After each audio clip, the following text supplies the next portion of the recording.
What do you think about that? Oh, definitely, man. Bitcoin's runway, there is no cap to it. It really goes on to the belief of, do people believe in the currency that they are holding their money in, or what they're holding their value and where they're storing their wealth. I know right now there's a lot of people that are buying Bitcoin as a hedge against inflation, especially with everything that's going on. Traditionally, that was gold. Yeah. But now a lot of these investors, these institutions, are just dumping money into Bitcoin as a hedge against inflation. So it's interesting. I feel that the runway for Bitcoin, there is no cap. This ETF is only going to put more exposure out there for Bitcoin. And it's just interesting where we're going to see this technology and everything heading in the future.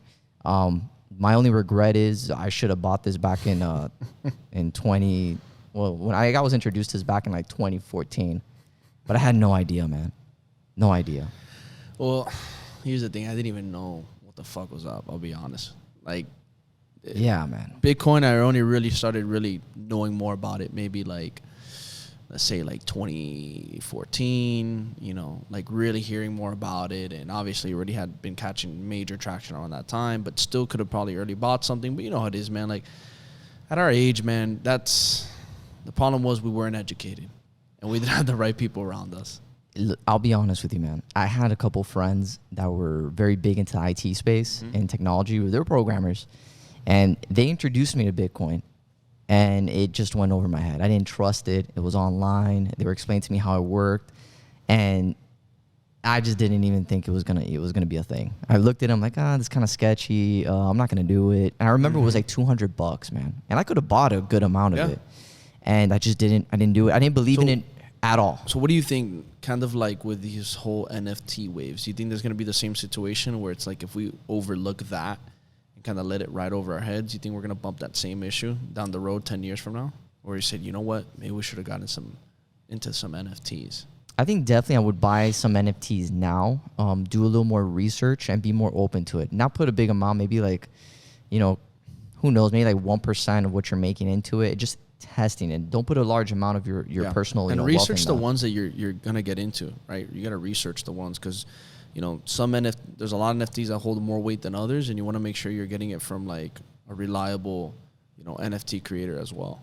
You know what the NFTs remind me of, and two completely different things. I hope the NFT community doesn't kill me, but when you see the NFTs, I feel this is like kind of like the .com bubble where people just buying it. Then it popped, and then everyone's like, oh, online is dead.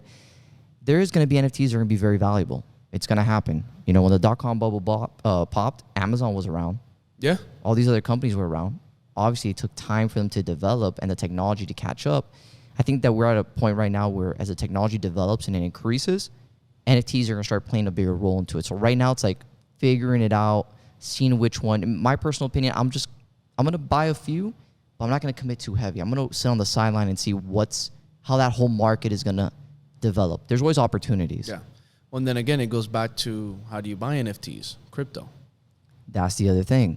That, a lot of people right now, it's a very complicated process. There's a lot of steps to it. And you know how people are. The more steps and barriers you have to it, even though there's YouTube video for days. You can look up a video. YouTube Academy, baby. Yeah, YouTube Academy. You can watch any video there and you can buy an NFT. But until they make it easier for a purchaser just to press a button, I don't think people are going to do it. They're going to do it, but it's going to take time. I get it. No, I get it. And here's the thing. Like, you have to know what you're doing. You have to know what you're doing. You have to come at it with the right angle. And I think that, obviously I can't say I'm no NFT crypto expert at all. If anything, I want to learn more about it. But I just think it's such a hot, interesting topic that's going around right now. And it's something that I feel that, like you said, don't overlook it, pay attention to it, and just maybe dump some into it.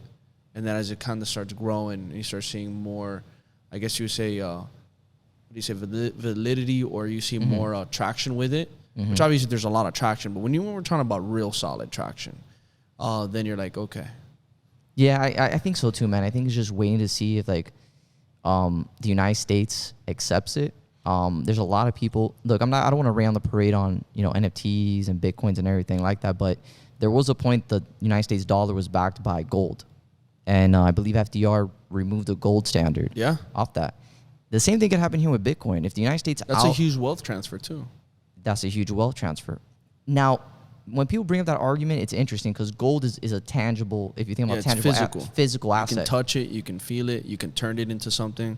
And also too, it's used for, you can actually, what is it for use? For, you can use that different resources for certain computers and all that stuff. So you can actually use it to do things. And that's the thing. With Bitcoin, because you can put it in a USB, you can store your wallet offline. It's decentralized completely. It's completely different. It's unique how we're going to see how this develops. You know, it kind of feels like you're putting the power back into the people's hands. Mm-hmm. I'm just curious to see how this develops. I know for something that's very interesting, I want people to take a look at. If inflation keeps going up, which I hope it doesn't, but from the looks of it, the gas is up. My tank got more expensive. You know, people also too, like look at all the stores and all the companies who are trying to even hire people. You know, the hourly rate is going up. Everything. Yeah, everything's going up. So with inflation going up, all right, prices going up, Bitcoin's going to go up because people want to hedge. They want to store their wealth. Yes. And then the ETF is interesting because now technically Bitcoin has more access to the public market. So when these institutions start buying into these ETFs and now you start putting pensions and they start buying into this thing is going to hit 100K. When? Who knows? Yeah. Who knows? But 100K definitely, I see, in my opinion, I think it can hit it. But what's your estimated time frame? What do you think? Man, you know, if everything becomes a shit show, probably within a year. You think so? You think that fast? Yeah. Year to 2 years, maybe? Yeah, man, for sure. For people who never thought Bitcoin was even going to pass 10,000, look how long. So now Bitcoin's in a point of the compound. It's compounded so much. What is it to double? Yeah, and you notice also too, when it drops, it actually starts picking up steam and it blasts up again. Yeah. It drops and then actually blasts up more. Drops and blasts up more. It's interesting. It's definitely interesting. I see that it's definitely a global currency. Yeah. 100%. Definitely a global currency. So as more countries adopt it, I know El Salvador just adopted it, and they've been seeing some record uses for it. A lot of areas that haven't had access to central banking, they've been using Bitcoin to facilitate these transactions in those rural areas. So El Salvador, it's a very interesting play how that's going to work out over there. Yeah, I think so. You know, and obviously, like, I think it's going to come to the point where, you know, if this keeps on growing, you know, you're basically everybody's going to be basically forced to somewhat have some kind of digital currency in place. You know, cryptocurrency. I think the United States is definitely going to roll its own currency out. Well, now you're hearing too, like, you know, before it was always like people were complaining about the regulations, it's going to be a problem. But now you're even hearing people who are users of crypto where they're even saying they might want it regulated because they're so like they're unsure about everything and they don't want to be unsure anymore. So then this is interesting. If the United States creates its own digital currency, will people even trust it? Number one. That's the other thing. Because China has its own digital currency, and a lot of people here's the other thing too. Not too sure about it. Now also too, you start. Well, let's say they come up with their own currency, and you start buying into their own currency. You're using their currency. They'll track everything. They can see everything. 1,000%. Where you're using that money, how you're using that money, where it's going. There's no privacy. So then what happens there? Bitcoin's going to be here for a while unless something else steps in its place. Yes. But I think Bitcoin has grown it into its own. I think it's very established from the rest of these cryptocurrencies. Totally. It's interesting. We'll see where it's going to. Let's definitely see where it goes. I think on another topic, I think that's very interesting and very hot right now in the social media space.